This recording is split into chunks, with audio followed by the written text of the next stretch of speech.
देखिए, ये जो 7.8% की ग्रोथ है, ये टोटली अनएक्सपेक्टेड थी। आरबीआई ने भी ये समझा था और प्रोजेक्ट किया था कि 6.5% की ग्रोथ संभवतः इस फर्स्ट क्वार्टर में होगी। इसको प्राप्त करने में जो सेक्टर्स ने अग्रणी भूमिका निभाई है, उसमें बड़े महत्वपूर्ण सेक्टर्स हैं, जैसे मैन्युफैक्चरिंग है और जो सर्विस सेक्टर्स हैं, जिसमें ट्रांसपोर्ट है, फाइनेंशियल सर्विसेज है और पब्लिक एडमिनिस्ट्रेशन और डिफेंस सर्विसेज। इन सब ने 8.5 से 9.5% के बीच में ग्रोथ दिखलाई है। एक्सपोर्ट ग्रोथ का जो कंट्रीब्यूशन जीडीपी ग्रोथ में है वो नेगेटिव हो गया है, जबकि पिछले साल ये रिकवर करके पॉजिटिव हो गया था।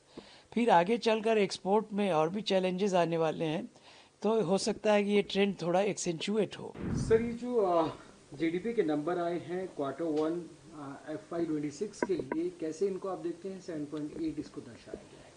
देखिए, ये जो 7.8% की ग्रोथ है, ये टोटली अनएक्सपेक्टेड थी। आरबीआई ने भी ये समझा था और प्रोजेक्ट किया था कि 6.5% की ग्रोथ संभवतः इस फर्स्ट क्वार्टर में होगी। पिछले साल के 4 क्वार्टर का एवरेज लें तो वो भी 6.5% ही है। तो उसकी उसकी तुलना में 7.8% की ग्रोथ को बहुत इनकरेजिंग माना जा सकता है।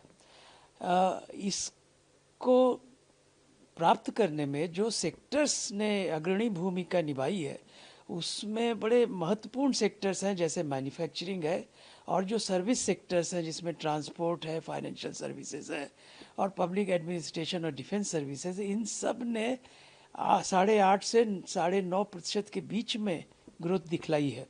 ये बहुत इनकरेजिंग ट्रेंड्स हैं।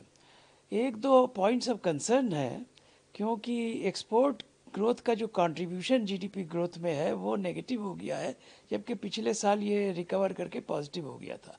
फिर आगे चलकर एक्सपोर्ट में और भी चैलेंजेस आने वाले हैं, तो हो सकता है कि ये ट्रेंड थोड़ा एक्सेंचुएट हो।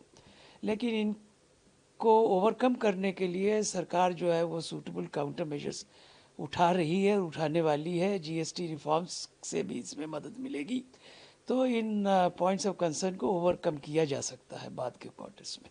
सर, क्या हम लोग नेक्स्ट क्वार्टर में भी ऐसे जो स्ट्रांग ग्रोथ है इसको सिमिलरली हम लोग देख सकते हैं?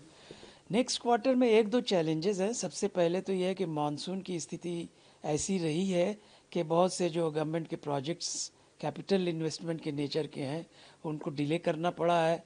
हमको उम्मीद है कि शायद गवर्नमेंट एक्सपेंडिचर की ग्रोथ उतनी न रह पाए जैसे कि पहले क्वार्टर में थी, और कुछ एक्सपोर्ट्स से रिलेटेड चैलेंजेस भी उत्पन्न हो रहे हैं।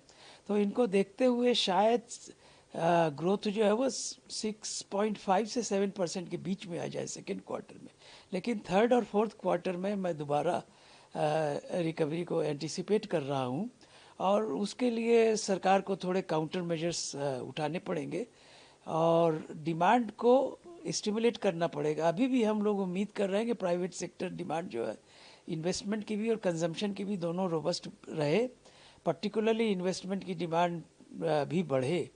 लेकिन जब तक वो नहीं होता है, तब तक पब्लिक सेक्टर डिमांड पर ही हमको डिपेंड करना पड़ेगा।